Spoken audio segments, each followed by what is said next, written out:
Sa video na ito mga ka-dreamers, ibabahagi ko sa inyo itong aking coconut nursery dito lang mismo sa paligid ng aming munting tahanan. Kubo-kuboy ka nga dito sa aming munting sakahan. Dito sa area na to, dito ko inilagay yung mga tumubong niyog mula riyan sa paligid ng aming munting sakahan ng niyog mga ka-dreamers dyan. Maraming tumubo po dyan dahil sa tagal ng panahon at kapal ng damo ay di na nakikita yung mga nalalaglag na niyog na talagang napakagandang binhi.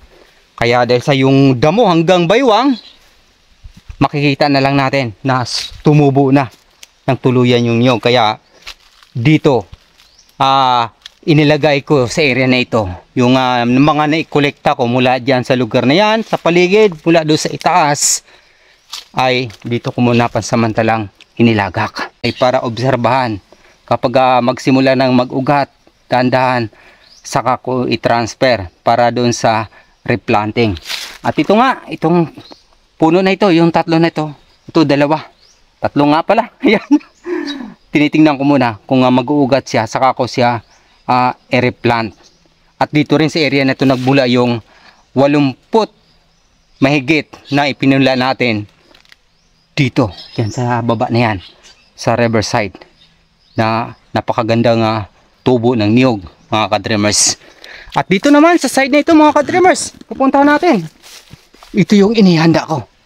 Ganito tayo mag-nursery ng niyog mga ka-dreamers. Ayan, kung mapapansin ninyo, mayroon po siyang talagang tinanggalan natin ng mga ilang bunot para dito sisibol yung tubo ng niyog. Sa katunayan ito mga ka-dreamers, ito sumibol na, yan, ito meron na, tumubo na po siya mga ka-dreamers.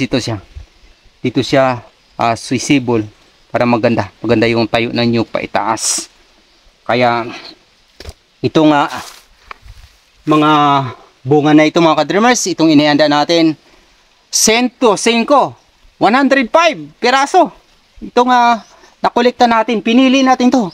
Napakalaking malalaking niyog mga ka-dreamers. 3 piraso nito, pag may kopra natin ay halos 1 kilo na po siya mga ka-dreamers.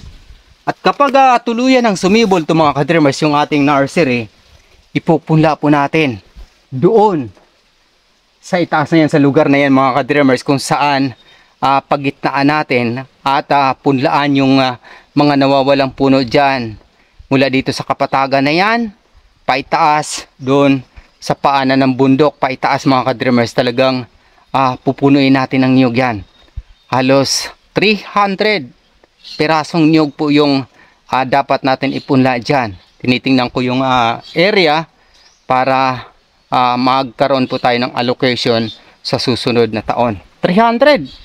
So dito pa lang to, sa kulang-kulang 4 na hektarya na lupain ito mga ka-dreamers. Mula doon sa riverbank, riverside, paakyat doon sa lugar na yan, doon sa bundok na yan. Halos kalagitnaan ng bundok na yan, atin pa yan. Yung pangpang na yan, ay abutin po natin yung pagpupunla ng niyog yan mga ka-dreamers, para tuluyang puro niyog na po to.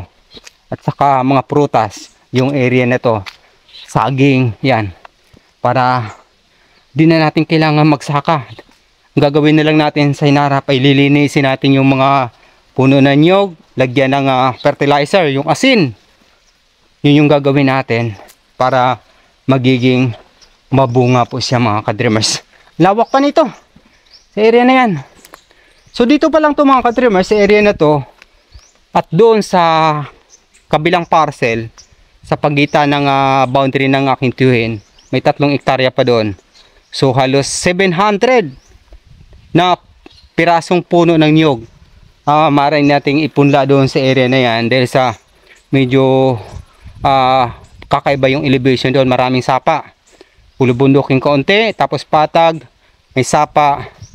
Kaya 700 ang target namin doon ni mama na may punla sa hinaharap. Praise God.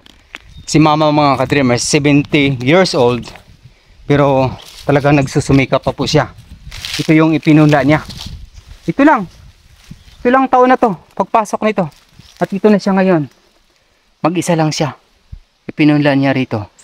Sabi nga niya, para sa aking mga anak at mga ina po ay mapapakinabangan nila sinarap. Kaya talagang nakakamanga si mama dahil sa hindi po siya tumigil para sa maayos na pamumuhay ng kanyang mga anak hanggang sa salinlahi sa hinarap.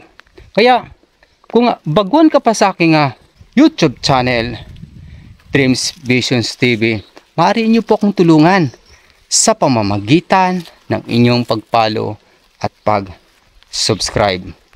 Hanggang sa muli, maraming salamat sa pakikinig at pag-subscribe. Papuri sa Diyos, sa ngalan ng Ama, ng Anak, at ng Espiritu Santo. Amen. God bless!